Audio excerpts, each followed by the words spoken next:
Et salut à toi, j'espère que tu vas bien, que tu as la forme, moi ça va très très bien. J'ai la pêche, la patate, tout ce que tu veux. J'espère voilà, que tu vas bien, je viens de le dire. Ici Jason Gerbert, coach en reconnaissance de soi et conférencier en pleine conscience.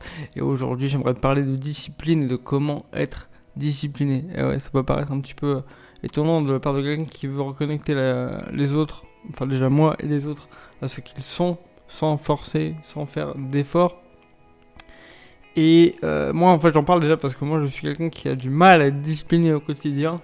Parce que je suis attaché à la valeur de liberté. D'ailleurs, il y a beaucoup de gens autour de moi qui sont un peu dans le même cas que moi, qui sont plutôt qui ont une valeur très forte de la liberté et qui ont du mal à cet effet, à être justement disciplinés, à tenir des engagements sur la durée. Parce qu'il y a cette. Peut-être que toi, c'est ton cas. Peut-être que parfois, tu as envie de faire des choses qui nécessite de la discipline, mais que c'est crispant et parfois compliqué parce que ça va à l'encontre de ta valeur de liberté, parce que tu sens que tu es enfermé dans quelque chose, que tu manques donc de liberté. Et bien moi j'ai trouvé une petite parade à cela. J'arrive à concilier. Selon les cas, c'est pas tout le temps le cas, c'est pas toujours aussi simple, mais en tout cas j'ai réussi à trouver une parade par rapport à ça pour concilier discipline et liberté. Déjà, il y a une phrase qui, moi, me parle pas énormément, mais peut-être qu'elle peut t'aider. C'est justement discipline égale liberté. Ça peut mener à la liberté. Voilà, je te pose ça ici, je la développe pas plus parce que, voilà, encore une fois, moi, je l'ai pas intégré, donc je n'en parle pas davantage. Mais donc, voilà, je reviens à ma parade, à l'essentiel de ce que je veux t'apporter ici. Déjà, la première chose, je t'en ai déjà parlé dans le. Je crois que la vidéo s'appelle. Euh, Comment faire le bon choix, je crois. Je me souviens plus du titre, mais en gros, je te parlais de comment tenir un engagement sur la durée, ou en tout cas, comment savoir si c'est le bon choix. Et je te parlais du fait que une des premières choses, c'est d'être prêt.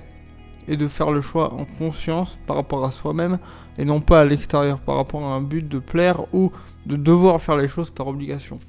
Donc toujours la première idée, même si c'est pas exactement dans le thème de cette vidéo, mais c'est juste un rappel de base, c'est quand on fait un choix, le faire pour soi, en soi et en paix. C'est-à-dire sans avoir l'impression de faire un effort, un sacrifice ou qu'il y ait une douleur quelconque. Ça, c'est la première chose. Voilà le petit rappel. Et donc, je reviens encore une fois à la base de cette vidéo-ci par rapport à comment tenir dans la durée une discipline quand c'est pas toujours simple, parce qu'encore une fois, que ce soit pour, je sais pas, améliorer sa forme, sa santé, faire du sport régulièrement, méditer régulièrement par exemple, je sais pas moi, par exemple si tu veux écrire un livre, pour écrire une page par jour ou des choses comme ça, tu vois, ça demande de la discipline justement. Et comment faire quand on est attaché à cette liberté, c'est-à-dire de ne pas avoir forcément de cadre, et c'est ni bon ni mauvais en soi, c'est juste qu'effectivement parfois on a cette envie de discipline, mais elle va en conflit avec la liberté. Eh bien, voici ma solution, en tout cas une des solutions que je te propose. C'est que quand tu as un doute sur le fait de continuer et que ça devient douloureux, c'est de te poser deux questions. La première, c'est est-ce que c'est vraiment ce que je veux? Et si la réponse est oui, de continuer, de passer à la deuxième question. Ou en tout cas, là, plutôt, c'est pas une question, c'est plutôt une observation, un rappel. C'est de te rappeler que pour n'importe quel cas de discipline, de choses à faire dans le temps et de tenir dans le temps, c'est de te dire, c'est de te rappeler justement que tu peux arrêter à n'importe quel moment. Tu es intrinsèquement libre de continuer ou non. Peu importe les conséquences, qu'elles te paraissent dramatiques ou non, tu as la liberté d'arrêter. Et c'est te demander, encore une fois, à ton fond intérieur, est-ce que je veux arrêter? Et si la réponse est non, tu continues. Mais tu gardes cette porte de sortie, on va dire, ce petit trick, c'est-à-dire cette petite chose pour garder cette liberté-là. Parce que fondamentalement, tu es libre en toi. Et tu as tout le choix, tous les éventails de choix du monde, de l'univers, pour arrêter ce que tu fais. Mais c'est te rappeler que tu peux l'arrêter quand tu veux. Parce que ce qui peut être douloureux dans ces moments-là, c'est de sentir coincé. C'est de sentir qu'on est obligé et que c'est un effort. Parce qu'on a peut-être, dans ce moment-là, moi en tout cas c'était mon cas, j'avais l'impression d'être coincé. Et quand je me posais la question, enfin que je me rappelais justement, je peux arrêter quand je veux, malgré les conséquences qui peuvent paraître désagréables, je peux le faire dans l'absolu.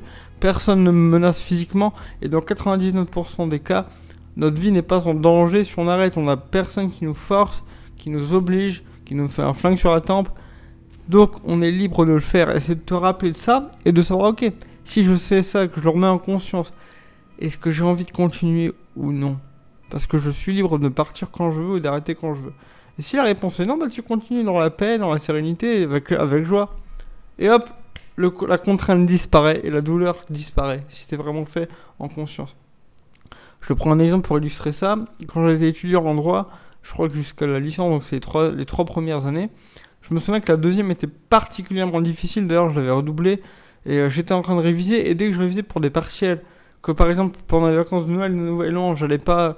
Enfin, c'est pas que je fêtais pas, mais je passais mes journées et des heures à être enfermé, à lire et à relire mes cours et à apprendre et à faire des choses qui me paraissaient douloureuses.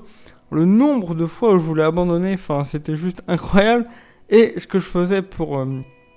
justement, je me disais, ok, en fait, je peux partir quand je veux, je peux arrêter mes études quand je veux. Personne ne m'en empêchera si je le fais, si je le veux vraiment. Et je me demandais justement, est-ce que tu veux arrêter? La réponse était non, donc je continuais. Et avec plus de paix et plus de sérénité. Donc quand tu as envie d'arrêter ou que tu sens que c'est douloureux ou enfermant, déjà fais une pause aussi dans ce que tu fais, parce que parfois c'est juste que t'en as marre et que t'es en surchauffe, ça c'est encore autre chose. Mais simplement de te rappeler, je peux partir quand je veux, je peux arrêter quand je veux. Dans l'absolu, malgré les pressions qu'on peut se mettre en apparence à l'extérieur, par rapport à notre famille, peut-être si t'as des enfants ou voilà, des gens qui comptent sur toi, même des gens qui comptent sur toi, dans l'absolu, tu peux faire autre chose et laisser tomber. Après, oui, il y a des conséquences de gens qui vont pas aimer, pas comprendre, ou qui vont te rejeter, ou te détourner de toi, ou qui vont te faire moins confiance. Après, il y a des séances, c'est encore autre chose, mais dans l'absolu, tu peux le faire. Et c'est ça qui réconcilie, selon moi, la discipline et la liberté, qui peuvent paraître à première vue antagonistes, c'est-à-dire opposés en fait.